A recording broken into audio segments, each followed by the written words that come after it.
Hey, we're back. I'm A.M. Grabelnian. This is AWS On Air live from Reinforce. I'm joined by, just like 3 of my favorite people on the planet. This is... It's exciting days. I can't believe I'm allowed up here. Hey, A.M. How are you doing today? Hey, Chris. How are you? Oh, I'm just peachy keen. Thank you for asking. Oh, my God. Farah, you got to introduce yourself first, and then we'll get to our guests. Well, my name's Farah. I'm the head of the modern compute community at AWS, and I get to work with amazing people like these two. These two. Yeah, hi, I'm Ben Kehoe. I'm an AWS Serverless Hero. And I'm Chris Williams. I am an AWS Community Hero. These two. I can't believe we're here. You know how jealous Richard Boyd is right now, Ben? He is. Richard Boyd, if you're out there. Hi, Richard. Good to see you again. Oh, wait, no, we don't. Yeah. Oh. Anyways, we're here to talk to you two about shifting left. Yeah. So let's get up and all shift. I'm sorry, that's a terrible joke. I liked it. Okay, that's good. Anyway, no, it's shifting left. For security. Getting developers involved in security. Earlier and earlier, yes. Which, why do devs have to know about security, Ben?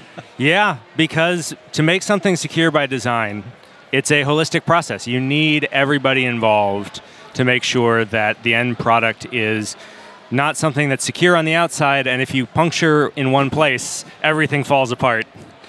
And so to do that, you know, it's not that developers need to be experts on security, but they need to know how to ask the right questions. They need to know how to make secure software in most cases so that they don't need to go to security for everything. Security trusts them to say, okay, this is going to, you know the best practices around here. All the things that are very hard, like crypto, are not things that they're trying to do themselves, that are handled by the security team or ideally by some external thing that just does that as their whole purpose. I mean, next you're going to tell me I shouldn't be like hand-rolling TLS myself and doing the handshake. No, I would hope not. That's perfectly fine. I would hope not. And doing all of the crypto algorithms. We've got the angel by and hand. devil here. Yeah. Do it. Do it. No, that's yes. I see where you're coming from. Yeah. Go ahead, Farah. So I don't understand a lot about what shifting left means. So maybe you could, and maybe other people don't either. So what does this look like for like a devs team versus like an ops team? Why do we call it shifting left? So shifting left, so when you take a look at so CJ actually had a really good diagram of it this morning when he was talking about it, and he said it very well when he said, you don't want to push something to production and then all of a sudden find a bunch of security vulnerabilities that you didn't catch. And production is on the right. And production is on the right, and dev is way on the left, and you got staging and UAT and all the other acronyms in between.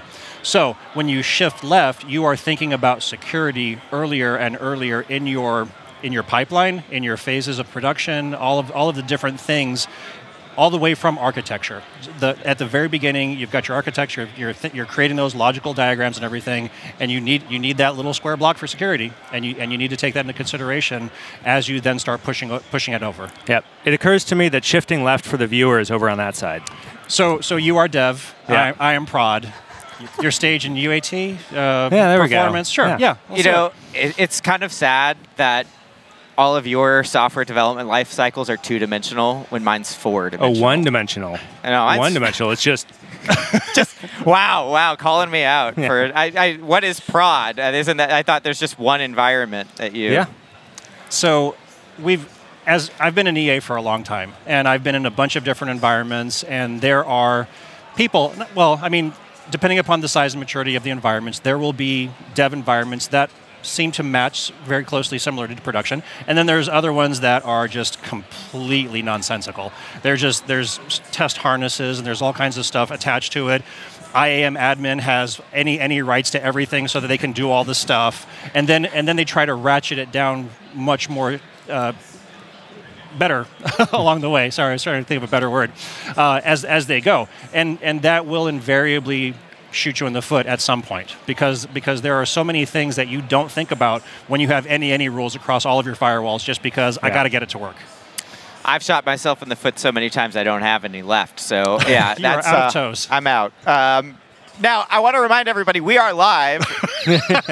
Please, we got chat. I've got chat open right here. I can see you all. Man. They have no idea what they're talking about. Please ask questions. You know, these two. It's not often you get two people like Ben and Chris. I won't tell why. It's so special. Because we're not allowed within 400 feet of each other. I mean, usually, that's usually the reason why. Somehow they're letting me back on later. I have no idea why they allowed me up here. Yeah. They allow me up here all the time. There's no standards. It's a travesty of justice. It's wild. So there have been like a couple of things, I think, in the past few years that have enabled this shift left to even begin to happen, Yes, right? yes. Can we talk about some of those things, right? Look, I see the HashiCorp logo there. That's one of them, right? Like I don't mean to brag, but Terraform, right? That's a huge step Absolutely. in the right direction Absolutely. to actually start getting developers involved in provisioning infrastructure securely, right? yeah, being able to. I'm sorry. Go ahead. Oh, I was just going to say, if you're interested in infrastructure as code and its relationship to security, what time do we talk about that? 3 p.m. 3:30. 3:30. 3:30. Wait, there's an IAC talk I'm not involved in. I'm outraged. Oh, that's a Council of Ben's thing. Oh, I've been ousted by the Council of Bens once again. You have to be named Ben to be on stage. I'm changing my name legally just to be here. If Farrah has me to, too. Yeah, me too. Ben A.M. Grobbelny. That's right. That's right. But no, seriously, like what are some of the things that have enabled this talk to even begin, right? Yeah, I mean, infrastructure as code is one of those things, providing artifacts that people can use to communicate, right? Better platforms for security, taking some of those things that security has traditionally had to do by hand, making that automatable so it's easier to expose to developers. Cultural changes that developers care more Big about one. security, so they want to ask more questions, they want to build more of that in themselves. I think all of those, CI/CD is a huge part of it, right? Being able to validate that these security concerns are taken care of is something that a CI pipeline can do for you.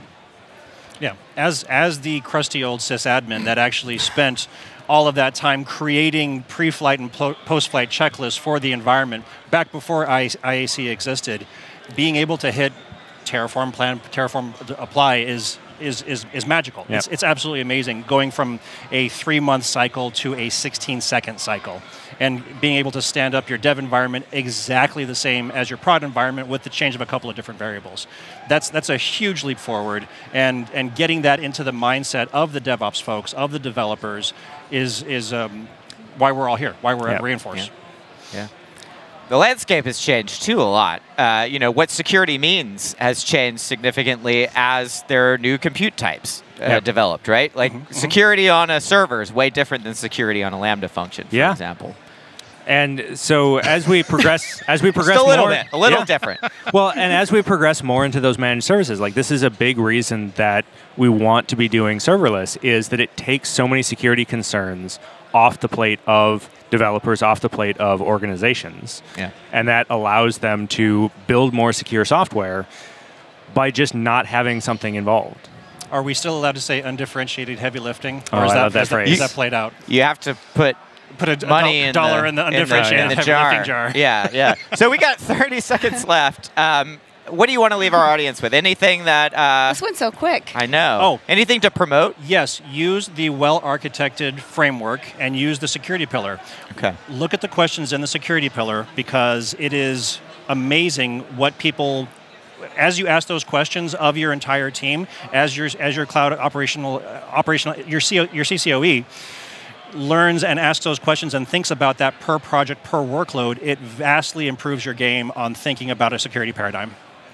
I love it. And you're getting some love for Terraform in chat, too, just letting you know, Chris. Nice. But thanks, team. We've got to go. We're over already. Ben, we'll see you in just a little bit. Again, I could talk to all three of you all day, I think. But you'll just have to wait for more content here on AWS On Air, live from Reinforce, because we'll be right back.